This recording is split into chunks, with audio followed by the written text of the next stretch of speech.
தமிழ் மொழியை எழுதாமலே டிஎன்பிசி எழுதலாம் என்கிற நிலைமை தமிழ்நாட்டிலே கடந்த அதிமுக ஆட்சியினால் உருவாக்கப்பட்டிருக்கிறது. அதையெல்லாம் நீக்கிவிட்டு தமிழ் மொழி பாடம் தெரிந்தவர்கள் மட்டும்தான் டிஎன்பிசியில் செலக்ட் பண்ண முடியும்னா தான் நாளைக்கு ஒருத்தர் விஓவை செலக்ட் ஆகிறாரு, ஒருத்தர் அரசு அதிகாரியாக செலக்ட் ஆகிறாரு. அப்போ சாமானிய ஒரு பாமரன் கிராமத்து விவசாயி வர்றான், அவர் ஒரு கோரிக்கை மனு கொடுக்குறான், அதை புரிந்து கொள்வதற்கு தமிழ் தெரிய வேண்டாமா?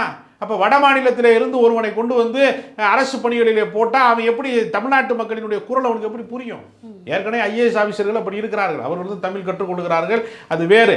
அது இந்திய அரசு பணி என்று சொல்வதனால அதை நம்மால் தடுக்க முடியாது. ஆனால் மாநில அரசுக்கு உட்பட்ட தேர்வாணையத்திலேயே தமிழ் தெரியாதவர்கள் அந்த பொறுப்புக்கு வருவதற்கான விதிமுறை மாற்றத்தை, அரசாணை மாற்றத்தை கடந்த காலத்தில் செய்திருக்கிறார்கள்.